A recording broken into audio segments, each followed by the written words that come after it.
Hey guys, Colin Tomlin here, author of The Grow How Experience and publisher of EG Magazine UK. Now, welcome to The Mark of Facebook, which is a presentation by EGTV of the cover story in the latest issue of EG Magazine.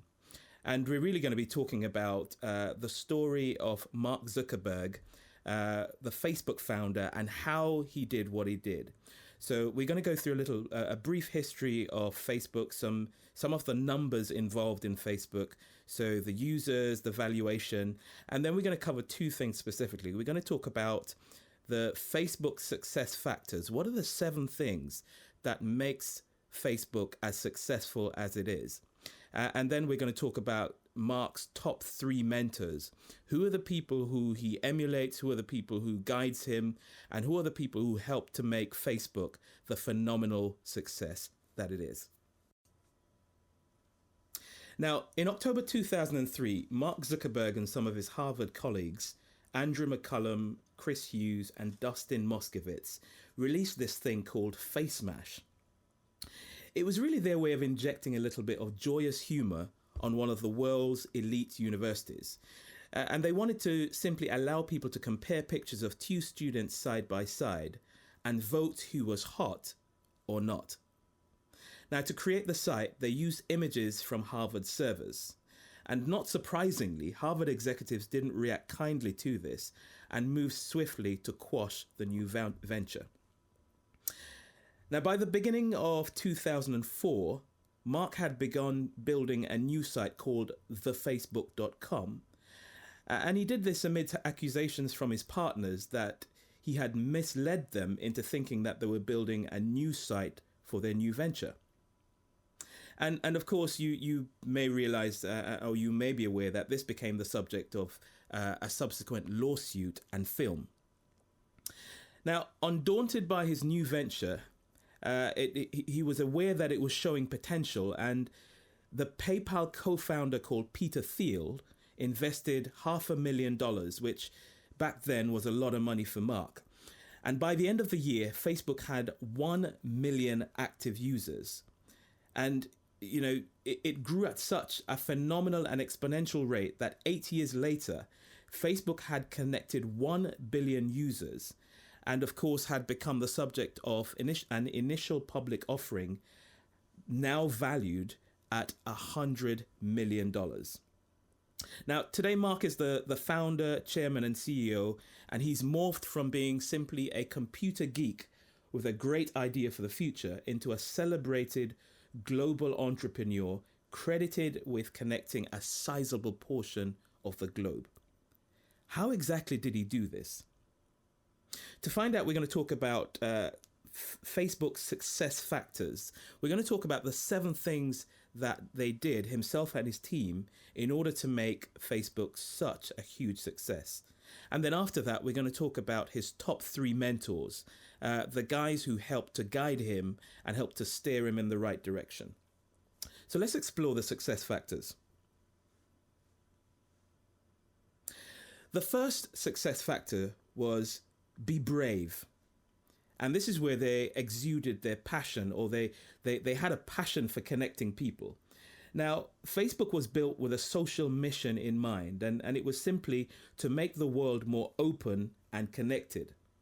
Of course, it was a big vision, and maybe it was born out of idealism, but that mission drives the vision of a company that, as we've said, has so far connected over 1 billion people. Now, you may think that a company the size of Facebook as it is now might be tempted to enjoy the spoils of its amazing success, but that's not the Zuckerberg way. So the first success factor was they had passion for connecting the world, and they were determined to be brave. The second success factor was be clear. Mark started off wanting to connect his world on campus at Harvard, and he knew technology would be the perfect platform to do that. His first online network did that, and the strategy has not changed. He's still pushing the boundaries of technology to drive human connections. So the second thing was he was clear, be clear, and he had a clear plan. So far, he has connected over 1 billion people. The other 6 billion people who are not yet connected, I am sure, are in his sights, and that is why he's launched something called internet.org. The third thing was about being quick. Facebook doesn't wait for something to be perfect to launch it. They launch it as a prototype. In fact, in his letter to the investors prior to Facebook's IPO, he shared something called the hacker way, which is a concept which underpins Facebook's corporate culture. 2 phrases came up. The first phrase was, done is better than perfect. And his thinking and his philosophy is simply this: let's get it out there, let's get it done, and each version after that, let's keep getting it better. So the first thing is, done is better than perfect.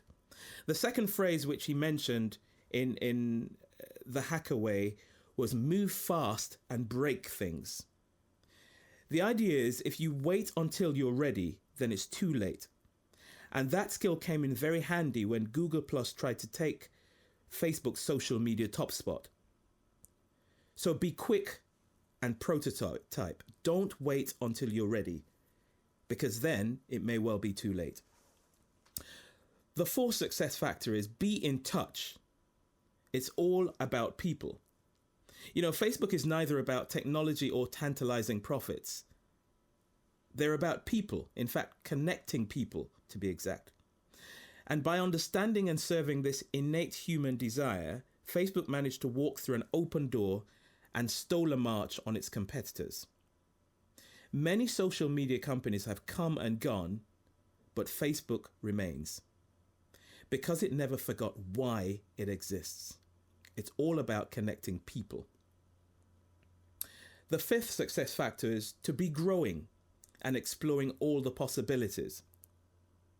Now, having started Facebook at such a young age, Zuckerberg has had to grow up very fast indeed, as an individual and as a business leader. He did this by finding great mentors and allowing them to expose him to great ideas and experiences. His mentors encouraged him to open himself to a world of possibilities that pushes the boundaries of human connections. In fact, in a minute, we're going to talk about Mark's top 3 mentors, the guys who helped to guide him. The sixth success factor is to be a team. You've got to have partners. And Facebook's mission has always been driven by a team. The first team in 2004 unfortunately went on to fall out, but they were still able to create something quite magical. In creating a platform and a product that literally revolutionized the way we communicate.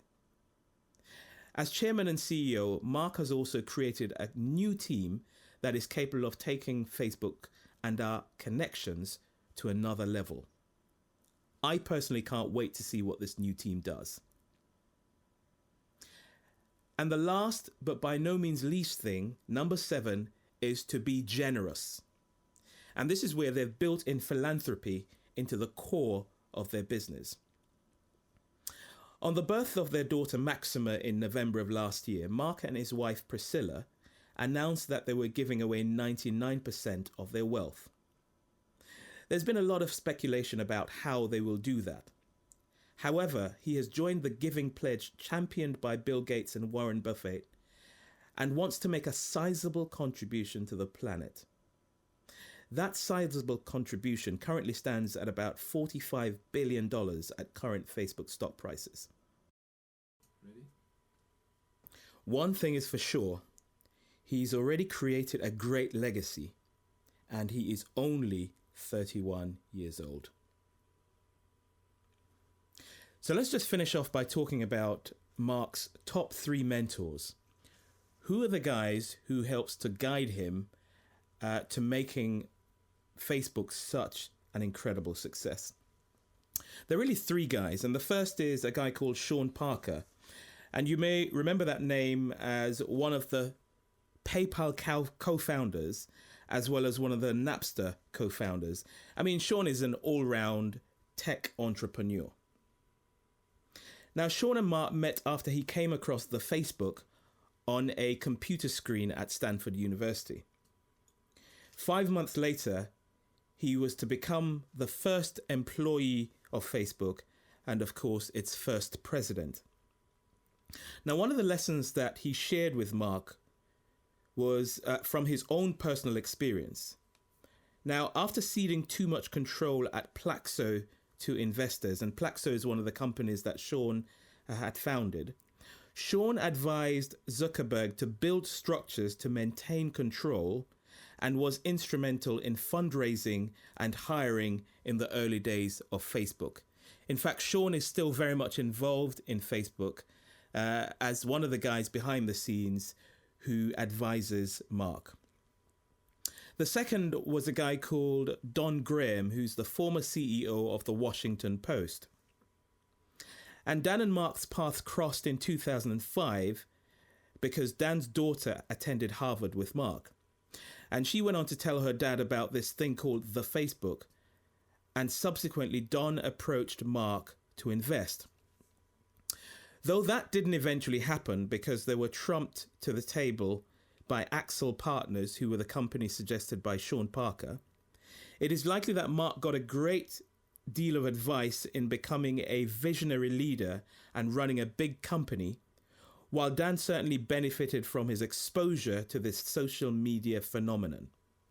Lastly, but by no means least, number 3 of Mark Zuckerberg's top 3 mentors was Steve Jobs, the Apple founder and all-round media pioneer. Now, when Steve passed away, Zuckerberg posted a touching tribute on his Facebook page. It simply said, "Steve, thank you for being a mentor and a friend. Thanks for showing that what you build can change the world. I will miss you." Steve Jobs coached Mark on building a great management team by, and I quote, "building as high quality and good things as you are." And you know what? We've given you the top 3, but we're also going to give you a bonus. Where would Mark Zuckerberg be without Priscilla Chan and, of course, his new daughter, Maxima Zuckerberg? Now, Priscilla is a pediatrician and philanthropist and has been a significant part of Mark's life, having dated for 10 years before the two tied the knot in March 2012. That means she has been around from the very start of the Facebook journey and no doubt played a significant role, albeit not in the boardroom. At the birth of their daughter Maxima in November of last year, the couple announced that they would be giving away 99% of their wealth throughout their lifetime as part of the Chan Zuckerberg initiative. At current estimates, this is likely to amount to about $45 billion. But don't feel bad for Maxima, though. I think she'll still be very well taken care of. So there you have it. Facebook's 7 success factors and Mark Zuckerberg's top 3 mentors. So there you have it. The Mark of Facebook, which is the cover story in the February-March issue of EG Magazine UK. Make sure you engage with the rest of the articles. All we're doing is providing you entrepreneurs tales, tools and tips to help you experience growth faster and expect to grow further. Thank you very much. Hey, God bless.